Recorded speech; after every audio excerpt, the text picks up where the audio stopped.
Edisi Senin 20 November 2023 Gutok kembali hadir di sini tentunya di 94,3 FM Good Radio Jakarta yang juga bisa Anda simak di koridor.co.id. Topik pagi hari ini, Timnas Amin dan TPN Ganjar banyak tekanan, siapa yang menekan? Bagaimana perbincangan ini dapat menjadi sebuah insight dan juga pencerahan bagi kita bersama tentunya. Bersama Bung Ahmad Hojin dan saya Fauzan Zaman di studio, kami ajak Anda berbincang dengan Direktur Eksekutif Citra Institut Yusa Farhan, Bapak Yusa Farhan. Selamat pagi, Assalamualaikum Pak Yusa, Bang Yusa. Pagi, Assalamualaikum Mas Ahmad, Mas Fauzan. Terima kasih atas waktunya. Kalau dari kalangan akademisi ataupun melihatnya dari secara teori, berbangsa dan bernegara atau dalam kehidupan politik, tekanan yang dikemukakan oleh Sekjen PDIP ini bagaimana membaca dan juga melakukan analisanya? Karena kalau menurut Wakil Ketua Umum Nasdem malah sebuah pertanyaan dikembalikan, pihak mana yang menurut PDIP melakukan tekanan? Karena PDIP sendiri kan masih berada sebagai gerbong dari pihak penguasa yang saat ini masih dalam pemerintahan. Bagaimana melihatnya ini, Pak Yusa? Silakan. Ya, justru itu yang juga kita pertanyakan kan, ketika di satu sisi partai pemegang kendali kekuasaan sekaligus sebagai pemenang pemilu ini merasa tertekan oleh penguasa kan. Jadi memang agak unik realitas politik yang muncul hari ini. Dan itu kan juga sudah diklarifikasi termasuk dipertanyakan oleh Nasdem kan. Dan sepertinya Nasdem enggan diseret ke dalam wilayah itu kan. Artinya kalau misalnya PDI merasa tertekan oleh penguasa, ya kira-kira jangan seret-seret Amin lah ke wilayah itu. Dan pengakuan Pak Ahmad Ali sendiri dari Nasdem kan justru mereka mendapat tekanan juga dari kepala daerah dari partai penguasa saat ini kan. Nah, tapi yang bisa kita tangkap memang PDIP sedang mengembangkan secara agresif ya terkait dengan narasi-narasi penindasan, penekanan, termasuk pencopotan baliho di berbagai daerah yang intinya adalah mencoba membangun narasi supaya bisa merebut hati pemilih kan. Karena yang kita lihat memang ketika Pak Jokowi memutuskan sikap politik bergabung dan mendukung Pak Prabowo, yang tadinya PDIP agak soft melihat peristiwa itu, tapi pasca putusan MK kan sekarang sangat agresif sekali kan, termasuk melakukan serangan-serangan dalam tanda kutip yang cukup agresif terkait dengan isu-isu politik dinasti, atau bahkan misalnya pengkhianatan Pak Jokowi kepada PDIP karena sudah diberikan karpet merah mulai dari wali kota Solo, kemudian gubernur DKI sampai 2 kali menjadi presiden. Meskipun di sisi lain ya kita mesti harus objektif melihat antara Pak Jokowi dengan PDIP ini kan terjadi simbiosis mutualisme kan. PDIP sebagai saluran formal rekrutmen kepemimpinan politik yang diatur dan dilegitimasi oleh undang-undang, sudah memberikan karpet merahnya kepada Pak Jokowi, tapi variabel Pak Jokowi dalam mendongkrak elektabilitas PDIP terutama di Pileg sehingga menjadi pemenang pemilu 2 kali berturut-turut, ini juga tidak bisa kita abaikan. Nah, sekarang muncul kekuatan politik baru kan. Ya saya kira ini cukup menarik ya kalau kita tarik dari perspektif munculnya populisme ya, atau gerakan populisme yang di satu sisi memang tidak ada definisi dan pengertian tunggal terkait dengan populisme, tapi secara umum dan sederhana ya kalau kita artikan populisme ini kan istilah yang digunakan untuk menyebut gerakan dan atau ideologi lah yang mengutamakan kepentingan mayoritas kecil. Nah, tren pemimpin yang terpilih 2 pilpres terakhir ini kan adalah pemimpin yang mampu menawarkan populisme kan. Beda dengan pemilu-pemilu sebelumnya yang kita masih diwarnai dengan misalnya ya pendekatan background kepemimpinan, misalnya kombinasi antara militer, sipil, Jawa dan luar Jawa, Islam dan nasionalis misalnya. Tapi kecenderungan atau tren itu kan mulai menipis dengan lahirnya era populisme. Nah, saya kira baik PDIP maupun Pak Jokowi ya, kalau kita menggunakan pendekatannya Margaret Canavan misalnya kan, ya kan membagi populisme dalam 3 bentuk kan. Pertama populisme wong cilik, kedua populisme otoriter, dan terakhir populisme revolusioner. Nah, populisme yang pertama, yang populisme wong cilik ini, ya meskipun teori asalnya ini berorientasi pada kepentingan petani dan borjuis kecil yang memiliki prasangka dan kecurigaan terhadap penguasa, tetapi prinsipnya kan bahwa ada semacam skenario pengusaha termasuk penguasa untuk menindas wong cilik. Nah, kira-kira inilah yang sedang dikembangkan oleh PDIP sampai saat ini, dan narasi tentang wong cilik dari dulu kan PDIP sangat komit soal itulah. Nah, sehingga teman-teman PDIP khawatir populisme yang diusung Jokowi ini bisa masuk dan terjerembab dalam populisme yang kedua atau populisme otoriter ya, yang awalnya mengharap atau berharap lahirnya pemimpin karismatik, tapi pada tingkat tertentu, pada tingkat yang paling ekstrim, justru bisa memfasilitasi lahirnya pemimpin fasis seperti Hitler di Jerman misalnya kan, atau mungkin Joan Peron di Amerika Latin yang menunjuk istrinya Evita Peron sebagai wakil presiden, dan bahkan juga istri keduanya Isabel Peron yang menggantikannya. Jadi negara ini seolah-olah identik dengan dirinya, dalam arti identik dengan Pak Jokowi dan keluarganya, sehingga narasi tentang politik dinasti kan kita lihat di berbagai ruang publik, terutama ruang publik virtual ini kan sangat agresif sekali kan. Meskipun secara objektif kita juga harus mengatakan bahwa politik dinasti sebetulnya bukan persoalan baru, karena dulu 2015 secara historis Mahkamah Konstitusi sudah pernah membatalkan norma hukum yang melarang politik dinasti, meskipun waktu itu kan konteksnya pilkada ya. Jadi melarang kandidat yang punya konflik kepentingan dengan petahana kan. Iya. Waktu itu sudah dibatalkan karena MK berargumentasi pasal di dalam undang-undang pilkada tersebut diskriminatif, sementara perintah undang-undang konstitusi kita menjamin hak politik untuk memilih dan dipilih. Jadi putusan MK kemarin sebetulnya sudah punya akar historisnya kan. Nah, tetapi kan karena isu politik dinasti ini sangat sensitif, terutama terkait dengan bagaimana potret demokrasi kita saat ini. Nah, maka kecenderungannya politik dinasti menjadi bola liar dan digunakan sebagai isu. Makanya di sisa 3 bulan terakhir ini memang permainan isu di lapangan ini kan cukup seksi ya, yang berupaya untuk merebut hati pemilih. Tapi kalau tidak hati-hati justru semakin blunder kan.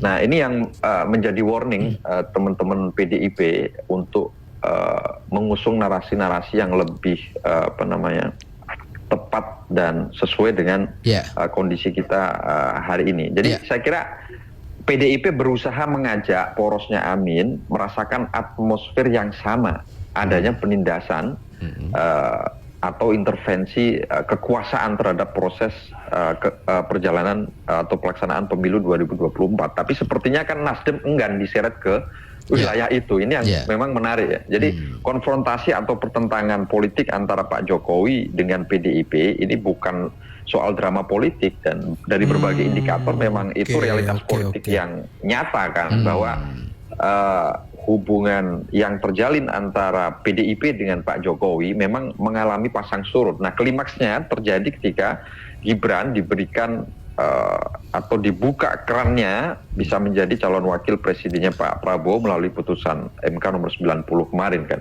Ya, nampaknya, jadi saya kira itu, Mas Farhan, nampaknya pertentangan antara Pak Jokowi dengan PDIP semakin terbuka dan semakin frontal ya kalau kita lihat itu. Akhir-akhir ini artinya dalam tempo 10 hari inilah belakangan setelah ditetapkan capres-cawapres dan sebelumnya itu semakin frontal. Kira-kira seperti apa?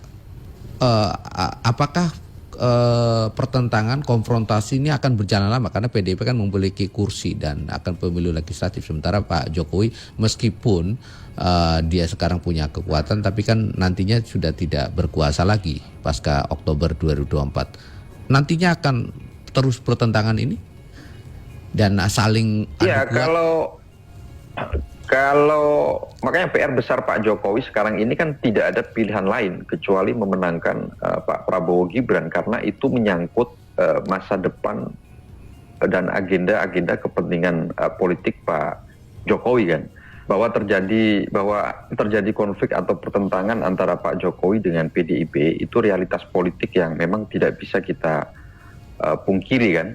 Nah makanya pertarungan kekuatan-kekuatan politik ini akan bisa kita lihat dari sejauh mana hasil Pilpres ke depan. Nah, di satu sisi saya kira PDIP kan sudah punya pengalaman menjadi oposisi, dan waktu PDIP berada di luar kekuasaan, saya kira PDIP bisa memainkan peran oposisi itu dengan sangat baik kan, sehingga mereka bisa memetikkan kemenangan elektoral di pemilu 2014 dan 2019 hasil dari puasa yang cukup panjang kan.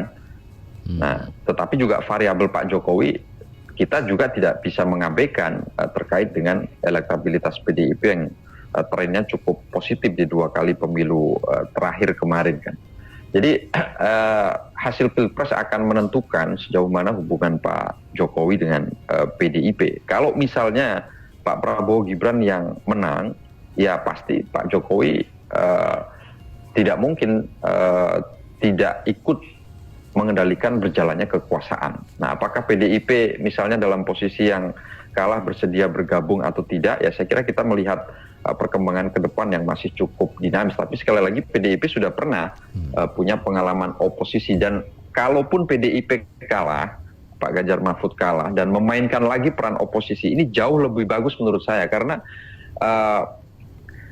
pada akhirnya tersedia kan mekanisme kontrol, check and balances antara parlemen dengan eksekutif atau presiden wakil presiden terpilih, ketimbang misalnya memilih opsi untuk bergabung dengan kekuasaan. Ini yang menjadi keprihatinan kita semua, seperti yang terjadi di era Pak Jokowi sekarang kan.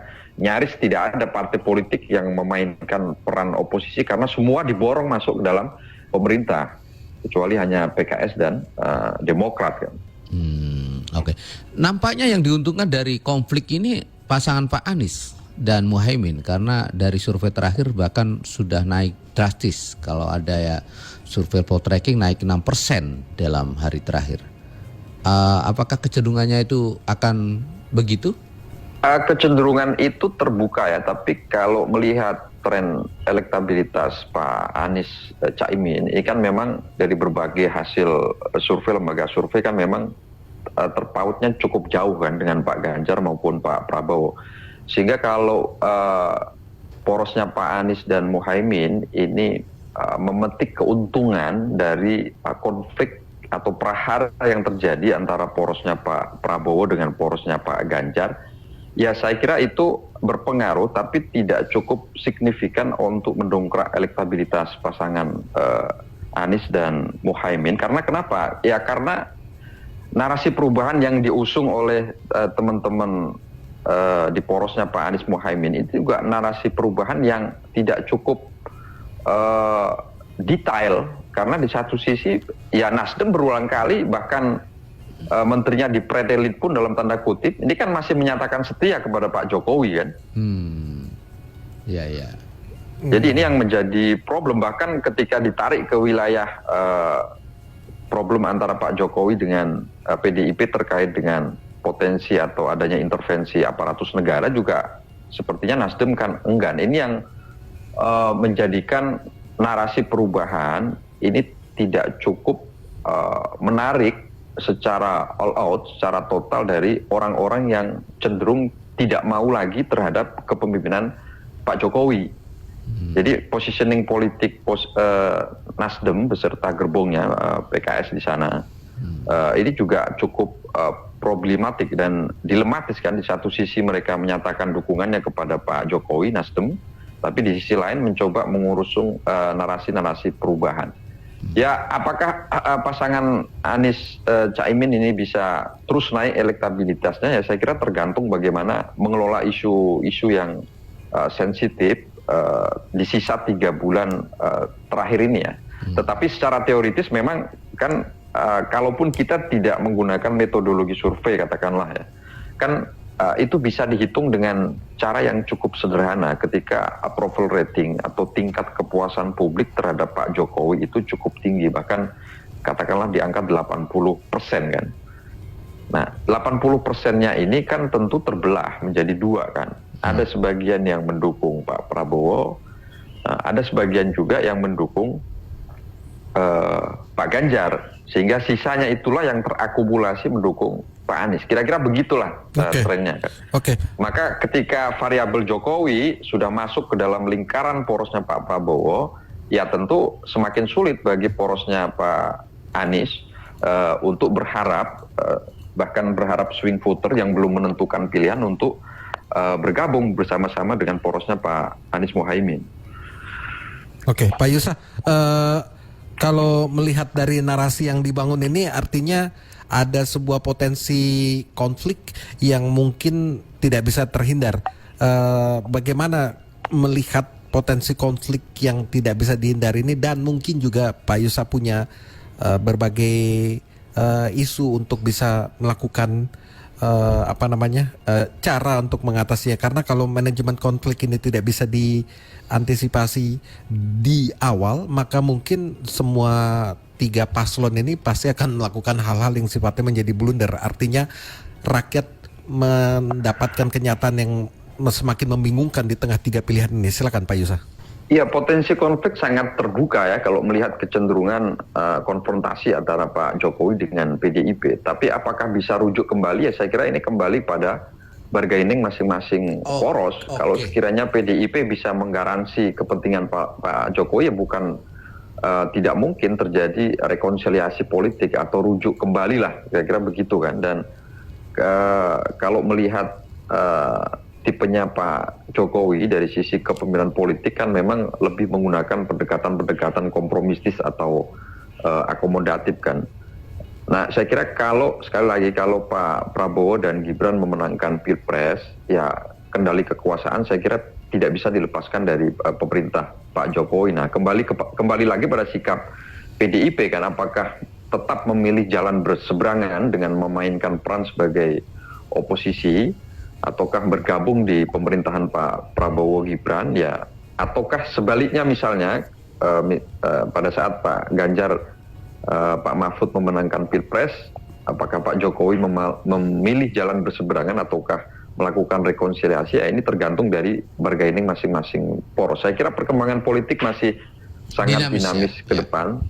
Ya. Oke, baik Pak Yusa Farhan, terima kasih sekali atas waktu yang sudah disampaikan Direktur Eksekutif Citra Institute Bapak Yusa Farhan pagi hari ini di Gotok. Salam sehat selalu Pak Yusa. Baik, sehat selalu Mas Ahmad, Mas Fauzan. Terima kasih. Waalaikumsalam. It's a wonderful day to be with you. It's a wonderful day with Fauzan Zaman and Hamad Hojin.